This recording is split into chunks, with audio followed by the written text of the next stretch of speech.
নির্বাচনের প্রস্তুতির ঘোষণা। তার মানে ডিসেম্বরের নির্বাচন, আইন শৃঙ্খলা বাহিনী, স্বরাষ্ট্র মন্ত্রণালয় তারা প্রস্তুতি নিবে। এখন দর্শক বা দেশবাসী নানাবিধ কথা বলছেন। কেউ বলছেন যে 35% যে ব্যাড ট্যাক্স আরোপ করেছে মার্কিন যুক্তরাষ্ট্র, সেই আলোচনাকে চাপা দেওয়ার জন্য হঠাৎ করে এই ঘটনা। বিএনপি বলেছে ডিসেম্বরের মধ্যে নির্বাচন, ডিসেম্বরের আগেও নির্বাচন হতে পারে, আগে তারা বলেছে। এবং তারপরে সেই সিদ্ধান্ত থেকে সরে তারা প্রধান উপদেষ্টার সাথে ফেব্রুয়ারিতে নির্বাচনের ব্যাপারে এক ধরনের সম্মতি রয়েছে। সেই ক্ষেত্রে হঠাৎ করে ফেব্রুয়ারিও না, এপ্রিলও না, জুনও না, উম ডিসেম্বরে কিভাবে আসলো? একটু প্লিজ ব্যাখ্যা করবেন।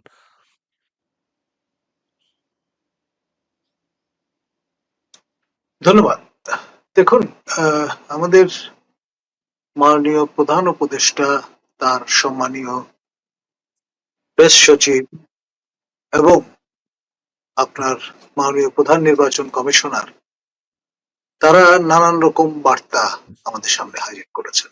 সঙ্গে মাননীয় সেনা প্রধান, তিনি শুরুতেই এই সরকারের যখন ফরমেশন হলো, শুরুতেই তিনি এএফপির সঙ্গে একটি সাক্ষাৎকার প্রদানের মাধ্যমে বলে দিয়েছিলেন যে 18 মাস একটা সময়সীমা, এর মধ্যে নির্বাচনের প্রস্তুতি এবং ইন্তজাম জি, করতে হবে, এবং সেটি শেষ হয় ডিসেম্বরে। এবং তিনি সর্বশেষ যে বক্তব্য রেখেছিলেন এই নিরিখে, সেটি হলো যে 1 জানুয়ারি 2026 এটা হচ্ছে কাট অফ ডেট। এই দিন তিনি নির্বাচিত নতুন সরকার দেখতে চান, এবং প্রয়োজনে নতুন সরকার যদি প্রত্যাশা করেন তাহলে তারা সশস্ত্র বাহিনীর পক্ষ থেকে সর্বরকম সহযোগিতা সহযোগিতা প্রদান করবে। করবেন এবং মাঠে থাকবেন ম্যাজিস্ট্রেসি জি, ক্ষমতা সহ। জি। শফিক এখন কি মনে মহোদয় হচ্ছে তিনি স্যার? শফিক মহোদয় আপনার জুনের কথা বলেছেন, তারপরে আপনার মাননীয় প্রধান উপদেষ্টা জাতির উদ্দেশ্যে ভাষণে এপ্রিলের কথা বলেছেন। পরে আবার তারেক রহমানের সঙ্গে বৈঠকের পর বলা হচ্ছে যে ফেব্রুয়ারিতে নির্বাচন হবে। এখন কেউ কেউ আবার আরেকটু এগিয়ে ফেব্রুয়ারি 12 তারিখের কথা বলেছেন। এখন আবার আমরা নতুন বার্তা শুনছি। তো সেই জন্য মনে হচ্ছে যে কাইন্ড অফ ডেট গেম। মূল যে বিষয় সেটি হচ্ছে নির্বাচন, আমি এখনো মনে করছি it's almost like chasing the chimera, অর্থাৎ মরিচিকার পেছনে আমরা ছুটছি, আর যতই কাছে যাওয়ার চেষ্টা করছি এটা মরু বিভ্রমের মতো দূরে সরে যাচ্ছে। বিএনপির পক্ষ থেকে যখন দাবি করা হয়েছিল ডিসেম্বরের মধ্যে নির্বাচন যদি না হয় তাহলে আর নির্বাচন হবে না, এখন বিষয়টা আসলে $1 ট্রিলিয়ন কোশ্চেন।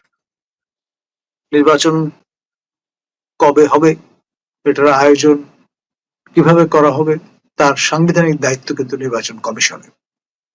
এবং জি, মাননীয় প্রধান নির্বাচন কমিশনার তিনি সম্প্রতি সাক্ষাৎকারে বলেছেন নির্বাচনের তারিখ তিনি নিজেও জানেন। তো ফলে সব মিলিয়ে ধোঁয়াশা কিন্তু কাটেনি। সর্বশেষ যেই বার্তাটি ট্রাম্প মহোদয়ের পক্ষ থেকে এসছে, এই শতকরা 35% শুল্ক গোলেমালে সব মিলিয়ে শেষ পর্যন্ত হয়তো 50 গিয়ে দাঁড়াবে, আমাদের ব্যবসা বাণিজ্য কিন্তু লাটে উঠবে। আপনার যে হ্যালোটা কাজ করছিল, যে প্রফেসর ইউনুসের চার্ম, এটি কিন্তু ধূলিসাৎ হয়ে গেছে ডিউরেশন, আমি খোলামেলা বলছি। এখন জি, এরকম একটি পরিস্থিতিতে ডেফিনেটলি তারা চাইবেন দ্রুততম সময়ের মধ্যে ইজেক্ট আউট করতে, অর্থাৎ এই দায় এবং ভার তারা গ্রহণ বা ধরে রাখতে চাইবেন না। খুব দ্রুততম সময়ের মধ্যে তিনি আগেও কিন্তু একবার ইঙ্গিত করেছিলেন যে যদি মনে করেন জি, তারা ব্যর্থ হচ্ছেন তাহলে তিনি তার আগের কাজে ফিরে যাবেন, এই ঝামেলা কাঁধে বয়ে বেড়াবেন না। জি, ধন্যবাদ। জি। বলছেন আরসাকে ইউনূস সরকারের অস্ত্র ও প্রশিক্ষণ দেয়া উচিত। আচ্ছা, কি কারণে? আচ্ছা, ধন্যবাদ আপনাকে। নেক্সট মুন্না মুন্না আ রাশেক সাহেবকে ধন্যবাদ। প্রিয় দর্শক, আপনারা লাইভটি একটু শেয়ার করে দেবেন অন্যরা যাতে দেখতে পারেন। মোজাম্মেল রানা তিনি বলছেন ইউনূস নির্বাচন দেবে না। ধন্যবাদ আপনাকে। মোজাম্মেল রানা। মোহাম্মদ মোজাম্মেল খান, আমাদের শেখ হাসিনা আসবে, বাংলাদেশ হাসবে ইনশাআল্লাহ। ধন্যবাদ আপনাকে। নূর আলম তিনি বলছেন আওয়ামী লীগ ছাড়া নির্বাচন হবে। আচ্ছা, নির্বাচন হবে, হোক, সেটা সারা পৃথিবীব্যাপী আবার সেটা গ্রহণযোগ্যতা পাবে না।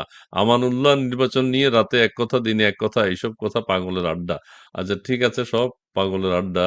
আহ, জেবানির আজকে বিবিসি সংবাদ বলেছে শেখ হাসিনা গুলির নির্দেশ দিয়েছেন, এটার সত্যতা কতটুকু প্লিজ জানাবেন। আচ্ছা, এটা নিয়ে আমরা কিছুক্ষণ পরেই কথা বলবো। নির্বাচন নিয়ে আমরা শেষ করতে চাই নাজমুল হাসান কলিমুল্লাহ স্যার আপনাকে দিয়ে। সেটি হচ্ছে বা নির্বাচন পর্যবেক্ষক যারা রয়েছেন, নির্বাচন কমিশন বলেছে যারা বিগত সরকারকে সমর্থন দিয়েছে, আপনি দিয়েছেন কিনা আমি জানি না, আপনারা দিয়েছেন কিনা আমি জানি না, কিন্তু তাদেরকে বাদ দেবে এইবারের নির্বাচন থেকে। এক, দ্বিতীয় কথা হচ্ছে আপনি একটা কথা বলেছেন যে 35% মার্কিন যুক্তরাষ্ট্র যে ট্যাক্স ধার্য করছে সেইটা থেকে এখন ছেড়ে দেওয়া কে দে বাঁচে, এরকম একটা অবস্থা। এই সরকারের পক্ষে এইভাবে দেশ রান করা সম্ভব নয়। এই জিনিসটা একটু ব্যাখ্যা করবেন। আপনাদের নির্বাচন কমিশন থেকে বাদ যাচ্ছেন, এক। আরেকটি হচ্ছে যে 35% বিষয়টা আরেকটু গুরুত্ব দিয়ে যদি বুঝিয়ে বলেন দর্শকদের জন্য সুবিধা হবে। জি। ধন্যবাদ। দেখুন, আমাদের মাননীয় প্রধান নির্বাচন কমিশনার সম্প্রতি প্রেসকে যে কথাটি বলেছেন সেটাতে জি। একটু ভ্রম ভ্রম আছে। সেটি হচ্ছে এই যে তিনি বলেছেন যে সমস্ত বিদেশি পর্যবেক্ষক আপনার বিগত 3টি নির্বাচনকে সার্টিফাই করেছে তারা এবার সুযোগ পাবে না। বিদেশি, খেয়াল করে দেখেন। এবং আচ্ছা, বিদেশি বিদেশি। পর্যবেক্ষক কিন্তু ছিল। জি, দেশি জি, জি। পর্যবেক্ষকদের কথা তিনি কিছু বলেননি এখন পর্যন্ত, এক। আর দ্বিতীয়ত, আপনার সার্ক মানবাধিকার ফাউন্ডেশন নামে একটি অর্গানাইজেশন, তারা আপনার মার্কিন, ইউরোপিয়ান, কানাডিয়ান বিভিন্ন বিদেশি নাগরিকদের পর্যবেক্ষক সাজিয়ে নিয়ে এসেছিল এবং তাদের দিয়ে একটা সাফাই বক্তব্য হাজির করেছিল। আমার ধারণা তিনি সম্ভবত তাদের কথাই ইঙ্গিত করেছেন। কারণ হচ্ছে মার্কিন নাগরিক শ্বেতাঙ্গ ব্যক্তিবর্গ কিংবা কৃষ্ণাঙ্গ ব্যক্তিবর্গ কিংবা আপনার ব্যবসায়ী, তারা এসে একরকমের আহ নির্বাচন পূর্ব, নির্বাচন পরবর্তী এবং নির্বাচন দিবস বিভিন্ন রকমের বক্তব্য তারা রেখেছেন। এবং এটি আবেদ আলী নামে এক ভদ্রলোক, তিনি এই সার্কের নাম করে এই কোঅর্ডিনেশনটা করেছিলেন জি। এবং সে কারণেই মাননীয় প্রধান নির্বাচন কমিশনের কথাটি বলেছেন। আর আমাদের জি। দিক থেকে আমরা যেটা বলেছি, আমাদের বক্তব্য ছিল যে যেই নেচারের, যেই ধরনের নির্বাচন হয়েছে, জেন্ডাম প্রিন্সিপাল অনুসারে নির্বাচনগুলো ছিল ত্রুটিপূর্ণ বা আপনার ফ্লড। এবং আপনার 24-এর যে 7 জানুয়ারির নির্বাচন, সেই নির্বাচনের পর্যবেক্ষণ রিপোর্টই অন প্রটেস্ট অর্পণ করিনি। আমরা শুধু বলেছি শান্তিপূর্ণভাবে নির্বাচনটি সম্পূর্ণ হয়েছে, তাও এটা প্রেস ব্রিফিং। এখন ধরুন ব্যাপক প্রাণহানির ঘটনা যেহেতু ঘটেনি, সেই জন্যই আমরা বলেছি শান্তিপূর্ণ, কিন্তু আমরা অবাধ, সুষ্ঠু, নিরপেক্ষতার যে সার্টিফিকেট সেটা প্রদান করা থেকে বিরত ছিলাম এবং নির্বাচন কমিশনের রিকোয়ারমেন্ট অনুসারে যে পর্যবেক্ষণ রিপোর্ট 21 দিনের মধ্যে জমা দেওয়ার কথা পূর্ণাঙ্গ রূপে, আমরা কিন্তু সেটা দেই। সুতরাং আচ্ছা। আমাদের ওই ব্র্যাকেটেড করার সুযোগ আসলে নেই। কমিশন চাইলেও আচ্ছা। সেটা আমার ধারণা সঙ্গত হবে না, এক। আচ্ছা। দ্বিতীয়ত, যে 35 ভাগ শুল্কের কথা আপনি জি। বলেছেন, এটি জি। ঘোষণা প্রথমে করা হয়েছিল 37 ভাগ, সেখান থেকে হুম, 2 ভাগ কমে 35 এসছে। এবং আমাদের দিক থেকে আমরা যদি আবার কাউন্টার মেজার নেই, তাহলে গিয়ে অন অ্যান অ্যাভারেজ এটা 50 ভাগে গিয়ে দাঁড়াবে। এবং 50 ভাগ যদি শুল্ক দাঁড়ায়, তাহলে আপনার কম্পিটিটিভ এজ বলে কিছু থাকবে এমনটি অনেকেই মনে করেন না। এবং হার্ড হিট হবে আমাদের অ্যাপারেল সেক্টর বা রেডিমেড গার্মেন্ট সেক্টর। হুম, এবং তার ফলে বিপুল পরিমাণ নারী কর্মী যারা কাজ করছেন এই সেক্টরে, তারা কিন্তু বেকার হয়ে যাবে, এক। আচ্ছা। ব্যাপকভাবে ডিসপ্লেসমেন্টের ঘটনাটা ঘটবে, ফ্লোটিং জনগোষ্ঠী তৈরি হবে, যেটি আমাদের সমাজ দেহে ভীষণ রকমের উৎপীড়ন তৈরি করবে, এতে কোনো সন্দেহ নেই। আর দুটি যে আপনার ক্ষেত্র যার মধ্য দিয়ে আমরা হার্ড কারেন্সি আর্ন করি, একটি অ্যাপারেল সেক্টর, আরেকটি হচ্ছে রেমিটেন্স। তো ফলে রেমিটেন্স এর মাধ্যমে যে টাকা পয়সাগুলো আসে, অধিকাংশ ক্ষেত্রেই আমরা দেখি যে আনপ্রোডাক্টিভ খাতে ব্যয় হয়। জমি কেনে লোকে, বিয়ে করে, তারপরে আপনার বিভিন্ন ভাবে পরব, উৎসব, এগুলোতে ব্যয় করে ফেলে। মূল টাকাটা কিন্তু আসে এই অ্যাপারেল সেক্টর বা রেডিমেড গার্মেন্ট সেক্টর থেকে।